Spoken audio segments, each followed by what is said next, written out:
Hello student, आज हम पढ़ेंगे मेरी जीवन रेखा। ठीक है, मेरी जीवन रेखा में है लेखक के द्वारा 4 सिद्धांत निश्चित किए गए थे। ठीक है, उन सिद्धांतों में है वक्त की पाबंदी करना, रिश्वत न लेना, अपना काम ईमानदारी से करना, ज्ञान वृद्धि के लिए सतत प्रयत्न करते रहना। ठीक है, ये 4 सिद्धांत उनके थे। उससे आगे है, पहले 3 सिद्धांतों के अनुकूल आचरण करना तो सहज था, पर चौथे के अनुकूल चेष्टा करना कठिन था। ठीक है, आगे यहाँ लेखक बताते हैं कि जो 3 सिद्धांत थे, पहले 3 सिद्धांत थे, उनके लिए तो ठीक था कि वो सिद्धांत का पालन कर सकते थे, परंतु जो चौथा सिद्धांत था वो उनके अनुकूल नहीं था, कठिन था। तथापि सतत अभ्यास से उनमें सफलता भी होती गई। ठीक है, इसके बाद भी लेखक सतत अभ्यास करते रहे। ठीक है, और सफलता मिलती गई। तार बाबू होकर भी टिकट बाबू, माल बाबू, स्टेशन मास्टर, यहाँ तक कि रेल की पटरियाँ बिछाने और उनकी सड़क की निगरानी करने वाले प्लेटियर तक का काम भी मैंने सीख लिया। ठीक है, अब लेखक बता रहे हैं कि जैसे जैसे मैं आगे बढ़ता गया, ठीक है, सतत अभ्यास से सफलता मिलती गई और विभिन्न प्रकार के पोस्टों से तार बाबू, टिकट बाबू, स्टेशन मास्टर, ठीक है, ये सब काम सीख गए। फल अच्छा ही हुआ। ठीक है, ये सीखने का परिणाम ये हुआ कि अच्छा ही था। अफसरों की नज़र मुझ पर पड़ी, मेरी तरक्की होती गई। ठीक है, और लेखक आगे बढ़ते गए।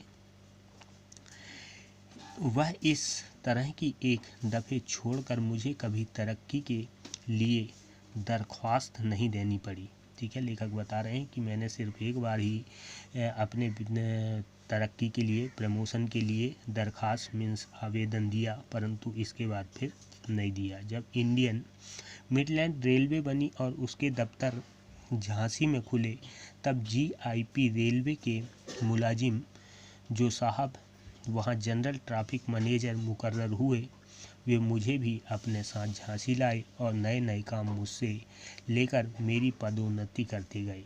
ठीक है, इसके बाद जो इंडियन रेलवे का काम था उसका एक दफ्तर झांसी में आया। वहाँ के जो अधिकारी थे, ठीक है, ट्रैफिक मैनेजर, उन्होंने लेखक को कहते हैं कि मुझे भी अपने साथ लेकर आए और पदोन्नति करते गए। इस उन्नति का प्रधान कारण मेरी ज्ञान लिप्सा और गौण कारण उन साहब बहादुर की कृपा या गुणग्राह्यता थी। ठीक है, ये सारा कुछ जो था वो क्या था कि ज्ञान, ठीक है, और कार्य और उनकी कृपा का कारण था। 10-12 वर्ष बाद मेरी मासिक आय मेरी योग्यता से कई गुनी हो गई। ठीक है, और अब यहाँ लेखक बताते हैं कि लगभग 10 से 12 वर्ष तक के बाद जो आय था, मासिक आय, वो योग्यता के कई गुनी अधिक हो गई। मैं यदि किसी के अत्याचार को सह लूँ तो उससे मेरी सहनशीलता अवश्य सूचित होती है, पर उससे मुझे औरों पर अत्याचार करने का अधिकार नहीं हो जाता। परंतु कुछ समयोत्तर बानक ऐसा बना कि मेरे प्रभु ने मेरे द्वारा औरों पर अत्याचार करना चाहा। हुक्म हुआ कि इतने कर्मचारियों को लेकर रोज़ सुबह 8 बजे दफ्तर में आया करो और ठीक 10 बजे मेरे कागज़ मेरी मेज़ पर मुझे रखे मिलें। मैंने कहा मैं 8 बजे आऊँगा, पर औरों को आने के लिए लाचार न करूँगा। ठीक है, अब यहाँ लेखक बताते हैं कि यदि किसी के अत्याचार को सह लूँ तो वो मेरी सहनशीलता है। लेखक कहते हैं कि अगर मैं किसी के अत्याचार को सहता हूँ तो वो मेरी सहनशीलता है, पर उससे मुझे औरों पर अत्याचार करने का कोई अधिकार नहीं है। ठीक है, मैं कह लूँ सहनशीलता है, मगर दूसरे पर अत्याचार करने का अधिकार मेरे को नहीं है।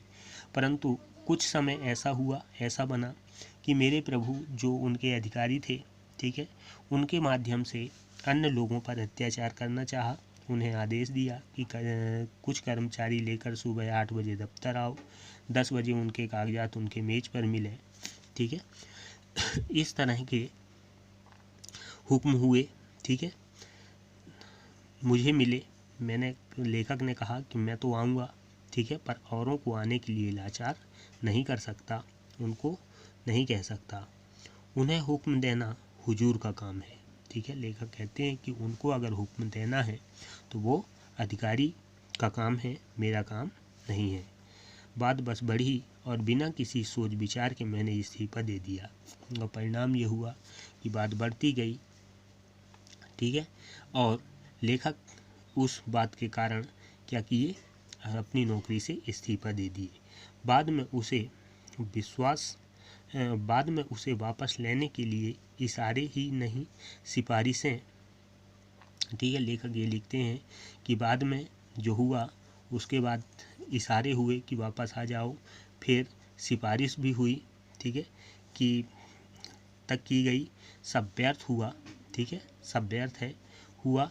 क्या इस्तीफा वापस लेना चाहिए, यह पूछने पर मेरी पत्नी ने विषण होकर कहा। ठीक है, फिर जब बात हुई, लेखक कहते हैं कि इस बात पर मैंने पत्नी से चर्चा किया तो पत्नी ने क्या कहा, क्या थूक कर भी कोई उसे चाटता है। ठीक है, लेखक कहते हैं कि फिर पत्नी कहती है कि आपने जो चीज़ छोड़ दिया उसको क्या वापस लोगे, थूक कर चाटोगे। मैंने बोला नहीं, ऐसा कभी ना होगा, तुम धन्य हो। ठीक है, लेखक कहते हैं कि अब ऐसा नहीं हो सकता, तुम धन्य हो।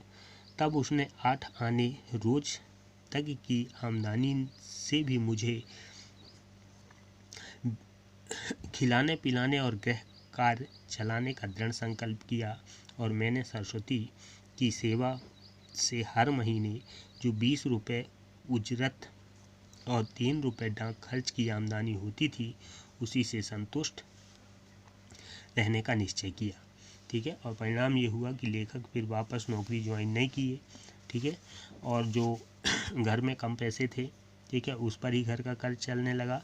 फिर साथ में लेखक सरस्वती पत्रिका जो है, सरस्वती का पत्रिका है, ठीक है, सरस्वती पत्रिका का जो प्रकाशन है वो शुरू किया और उस पर 20 रुपये और 3 रुपये, ठीक है, ये आमदनी होने लगी और उसी से लेखक संतुष्ट रहने लगे।